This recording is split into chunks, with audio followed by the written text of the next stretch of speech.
Alright guys, the subscription service was renewed and we got a new Call of Duty this year. I had no plans of reviewing this game because, well, it's Call of Duty, I've already played it, you've already played it, but one of my friends ended up buying it, I game shared it off of him, and as I started to get into the zombies, multiplayer, and campaign, I was met with a revelation.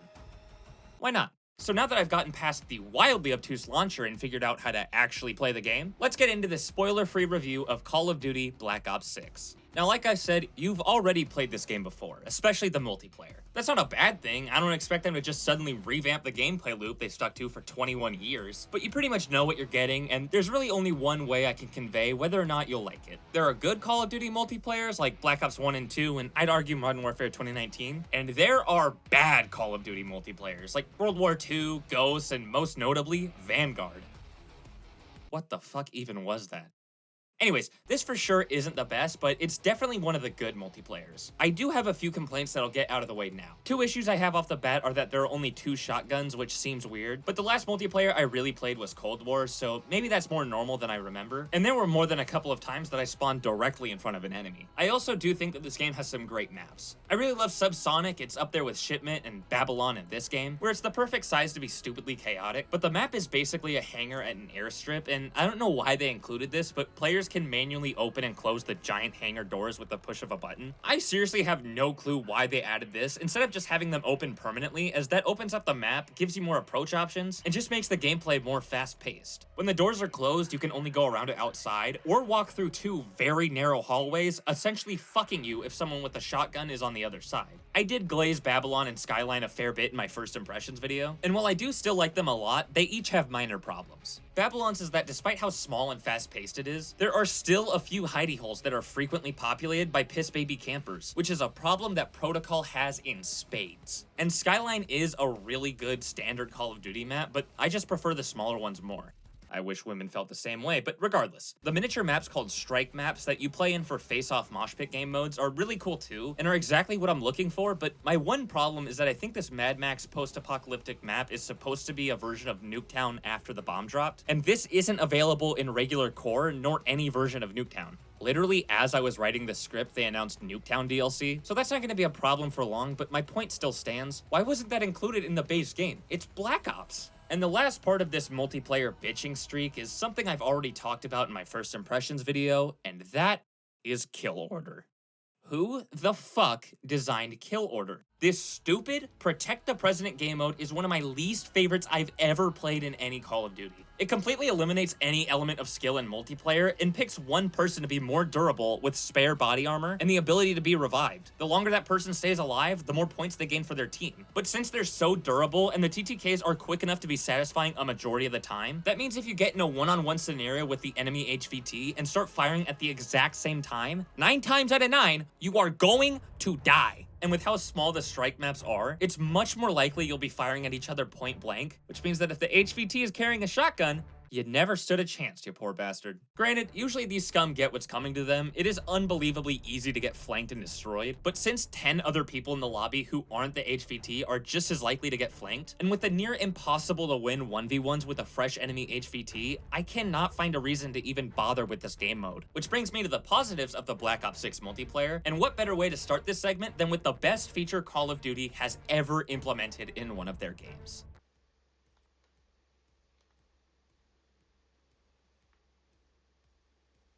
Now that we've gotten the obvious out of the way, there is plenty to like here. Like I got into earlier, there are some really solid maps in here, and virtually all the TTKs are really satisfying, more so with the ARs, less so with the SMGs. And what I'm really happy to see is how casual friendly they made this game. For one, you can rest easy knowing Activision listens to the fans. Especially the fans who send in VHS tapes of themselves crying and begging them to remove riot shields year after year because they are not in this game.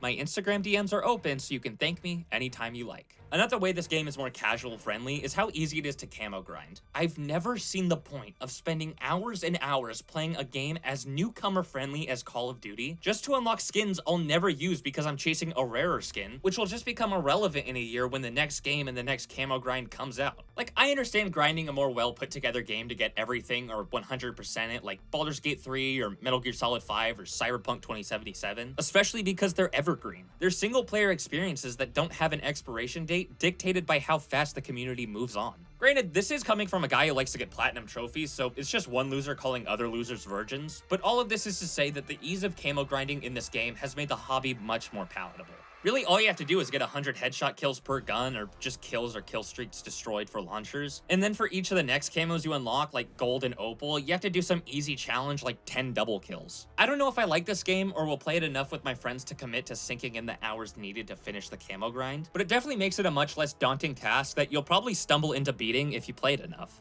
Next, I want to get into one of the things people are really liking about this game, and a Treyarch Call of Duty staple, the Zombies mode. There are plenty of things to love about this version of Zombies, with a few problems here and there, and some really obtuse flaws that I genuinely cannot believe are in this game. To start off, I think people were a little hard on the system overhaul from Cold War. Obviously, it wasn't better than Black Ops 3. I seriously doubt that any COD Zombies mode in the future will ever top Black Ops 3. But every morning, I wake up and shit a better product than Black Ops 4. So at the very least, it is an upgrade. But I thought it was much more than just an upgrade. D-Machine did kind of blow ass, don't even get me started on Outbreak, but it had some maps I really enjoyed like Forsaken and Mauer der Toten. And so, since I did really like Cold War Zombies, I do think the fundamentals of the gameplay loop are good, but again, they do some things that I just can't comprehend the reasoning behind. They bragged up and down about their stupid fucking Omni movement system, which I only found useful a handful of times across the multiplayer Zombies and campaign, by the way, and were so focused on making the movement better, but completely neglected how satisfying it was to slide jump in Black Ops 3 to save stamina. And I know it sounds like I'm just hating on this game for not being Black Ops 3, but I like this style of Zombies. I just don't really understand why they didn't take the majority of what was good in the 6 other games, counting World at War, and put it all into this one in an attempt to make the game better. Learn from your mistakes and make the game better, dude!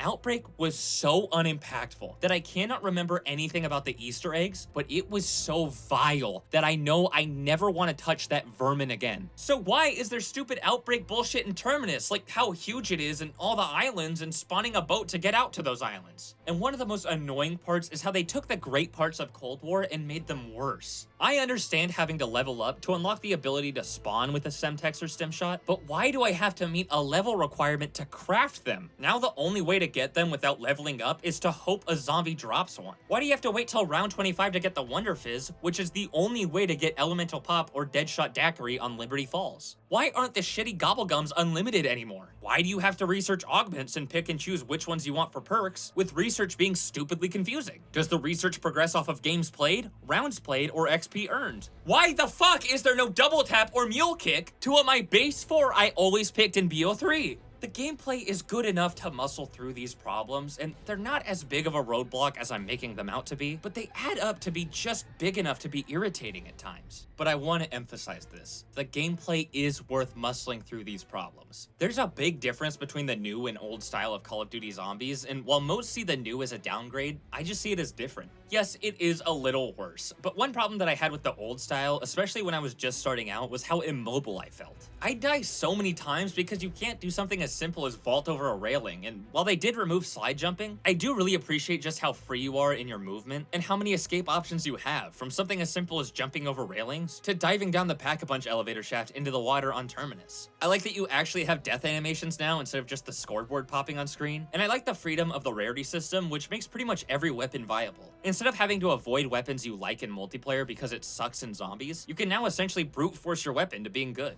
So far, there are only 2 maps, and visually, I have a bit of a problem with both. I think Terminus straight up just has bad art direction and design, but to be fair, that is better than Liberty Falls, which has no art design. In terms of visual style, Terminus reminds me a bit too much of Zetsubo no Shima to feel original, and Liberty Falls is so fucking ugly and desaturated and washed out. It looks like it was pulled out of an episode from season 1 of The Walking Dead, with the one exception being the beautiful skybox in this tiny ether dimension area, but let's be real, that's just Revelations. It's safe to say I like the vibe of Terminus more, but Liberty Falls has a much better layout and is, in my opinion, the perfect size for a Zombies map. And the last thing I want to talk about regarding Zombies is the Easter eggs. I won't get into the story of them because this is a spoiler-free review. also because I didn't pay attention. But when it comes to gameplay, I think it's much more user-friendly, as it actually gives you objectives for a bit, even if it's just to turn on power, which makes it way more clear to newcomers. But me and my friends did get through both Easter eggs, purely through the help of Mr. Raffle Waffles, thank you Milo, and I have to say that both of them were pretty easy, and we did the Liberty Falls one on our first try in like an hour and a half maybe, with the main challenges only being in the boss fights. The Liberty Falls one is basically a 3-phase lockdown, which was pretty easy to get through, and the Terminus boss fight sucks complete dick. Me and my friends died at the final boss on our first try, and then like 8 rounds into our second try, my friend offered me $30 to take my spot, so I did what any sane person would do and did not complete the Terminus Easter egg. But since I died after getting the final boss to like a quarter of his health, I've pretty much experienced all the egg has to offer, and while I do think the Easter egg overall is fine, that boss fight is just fundamentally broken. I guess it was co-designed by the Destiny team over at Bungie, because it really isn't hard for 75% of it. It just has a lot of health, and your firearms are now essentially squirt guns. He then has an insta-kill move that you need to take cover from to survive, but there is so little cover, and what's there is so small that the game is essentially telling you to fuck yourself, because then you have no room to train zombies and will absolutely get swarmed. And since there's that insta-kill going off, you have absolutely no escape option other than to pray your gun damage hasn't started to fall off yet. So to wrap up this section, I do think this zombies mode is good, albeit somewhat a step down, and while its problems aren't necessarily deal breakers, they are very apparent and sometimes unbelievably incompetent. But now let's move on to the final main section of this video, and the part I was most interested in, Call of Duty Black Ops 6's campaign. Everyone seems to have high praise for this game's campaign. IGN gave it a 9 out of 10. Let me repeat myself. IGN gave it a 9 out of 10. So, let me explain why they are lying to you. Again, spoiler free, so I can't get into too much detail, but this is absolutely one of the worst stories and campaigns I have ever played in my life, to the point that this story is getting its own standalone video. I rarely do any plugs or anything like this. This isn't just me being a YouTuber, but for real. I recommend you subscribe and turn on notifications if you're looking forward to me tearing this campaign apart, because that is exactly what you'll get and you won't want to miss it. Now, I will be fair to Activision. They have not said anything misleading in their marketing about this game's story, such as, I don't know, this is a good campaign. Every single ad I've gotten for Black Ops 6 brings up quotes from reviewers about its jaw-dropping visuals and how stunning it is. And that's absolutely true. This is one of the most graphically advanced games I have ever played. There are some weird texture problems and weird glitches that pop up on screen, but it truly is stunning just how good this game looks. It's also stunning that this game has storytelling capabilities on par with a box of oatmeal, but at least for those, I can learn how to make oatmeal. I really can't get too deep into it despite how badly I want to, so let me just say that in regards to the plot, this is humiliating. There is a gimmick from the campaign of Cold War that they picked up in this game and turned into a whole fucking level. It plants the seeds for a potential twist along the lines of Bell and Alex Mason, which never gets resolved by the way, and it tries to tell a unique story. But that unique story is so played out that even if they did resolve it, it wouldn't even be unique anymore. That mission also reveals things about the story that make it clear that they ripped off the whole damn thing from the first Max Payne. Also in that mission, I found clear and blatant inspiration from Deathloop, Control, The Shining, the Mr. Negative sections from the Spider-Man games, and the section where you play as Joker in Batman Arkham Knight. And in one of the most irritating experiences I have ever had, throughout the whole story, they find ways to be incredibly self-referential in a way that's on par with Alan Wake.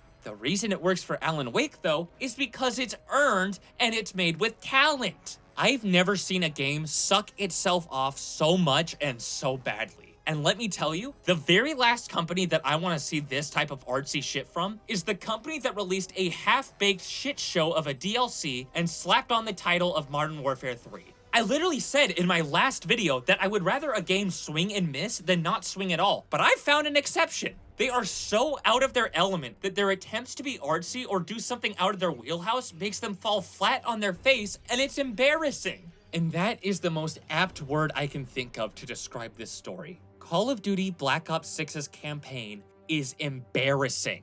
I actively try not to be cruel when reviewing a video game because I know that real people with real lives made this product. But that's seriously the most honest word I can think of to describe this game's futile attempts to do anything interesting.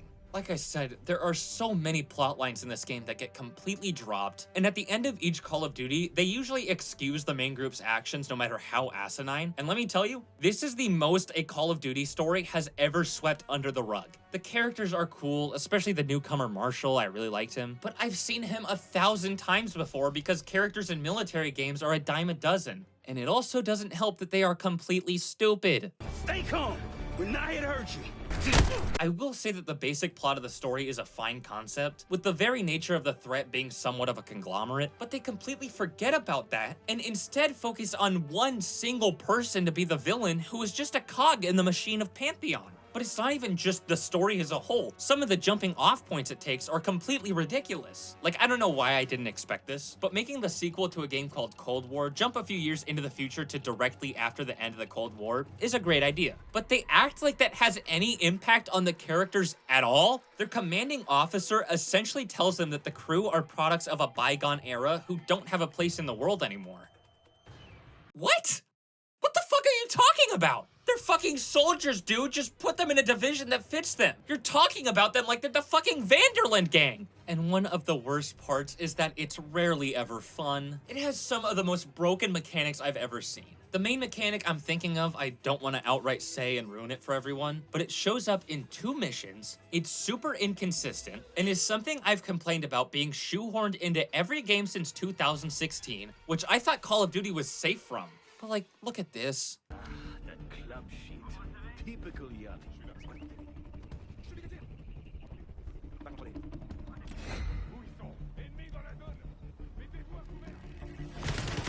That has got to be the stupidest and most illogical way I've ever gotten spotted in a stealth game ever. They do introduce some interesting mechanics like keypad decryption, but it's completely drowned out by impossible to lose QuickTime events and missions I found incredibly boring because they fill them with explosions as a way to jingle keys in front of your face and make you forget how illogical it is. And the main mission they showed off in the trailers is a prime example of that. Speaking of, the mission they showed off blows ass as well as the opening mission, something Call of Duty almost never fumbles. Just watch this clip from the opening of World at War. Members of the Senate, of the House of Representatives, yesterday, December 7th, 1941, a date which will live in infamy.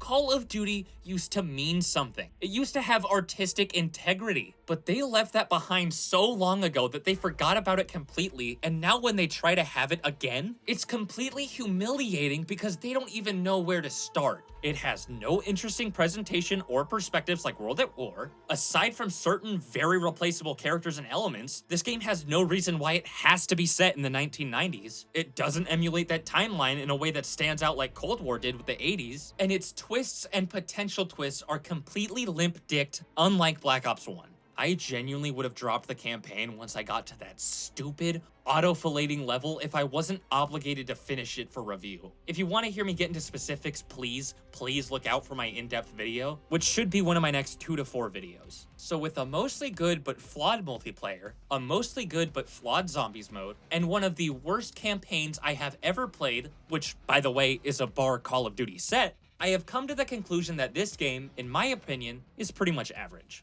I do see why people would really gravitate to this one, mainly because most people will probably ignore the campaign and go straight to the multiplayer, but as a guy who really appreciates the story and character writing in video games, it's hard for me to ignore.